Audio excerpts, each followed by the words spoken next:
Hi guys, இது நம்மளோட 3 வார குஞ்சுகள். இன்றைக்கி காலையிலே நம்ம திறந்து விட்டோம். பார்த்திங்கன்னா நேற்றுக்கும் இன்றைக்கும் கம்பேர் பண்ணும்போது இன்றைக்கி கொஞ்சம் ஆக்டிவாகவே இருக்குது எல்லாமே.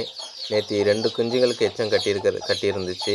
இன்றைக்கி பார்த்திங்கன்னா அந்த 2 குஞ்சுகளும் ஓரளவுக்கு ஆக்டிவாக இருக்குங்க. அந்த கருப்பு குஞ்சால் ரொம்ப முடியல நேற்று. இன்றைக்கெலாம் பாருங்கள் எப்படி ரொம்ப ஆக்டிவாக வருதுன்ட்டு.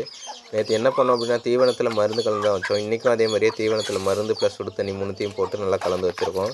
ஏன்னா தீவனத்தை இன்னும் கொஞ்சம் சாஃப்ட் ஆக்கிடும். ஏன்னா பெரிய கோழினா அழகாக சாப்பிட்ரும் ட்ரையாக இருக்கும்போதே. பட் இந்த சின்ன குஞ்சுங்களால் உடம்பு சரியில்லாதப்போ அதனால் எடுக்க முடியல.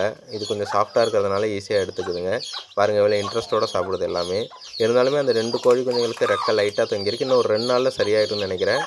சரியானதும் நம்ம எல்லாருக்குமே டெலிவரி கொடுக்க ஆரம்பிச்சிடலாம். ஓகே ஃப்ரெண்ட்ஸ், இந்த குஞ்சு வேணும் அப்படிங்கிறவங்க கமெண்ட் செக்ஷனில் எஸ் கொடுங்க. நம்ம சரி பண்ணி க்யூர் பண்ணி கண்டிப்பாக டெலிவரி பண்ணுறோம். பார்த்திங்கன்னா நம்மளோட தாய் கோழியும் நடுவில் சாப்பிட ஆரம்பிச்சிருச்சு. அதையும் தூக்கி எட்ட போட்டாச்சு. ஏன்னா அதுங்க சாப்பிட்ருவோம் இந்த குஞ்சுங்களுக்கு தராமல். அதனால தான். ஓகே ஃப்ரெண்ட்ஸ், நம்ம வீடியோ லைக் பண்ணுங்கள், ஷேர் பண்ணுங்கள், கமெண்ட் பண்ணுங்கள். வேணுங்கிறவங்க மறக்காமல் சப்ஸ்கிரைப் பண்ணுங்கள். Thank you friends.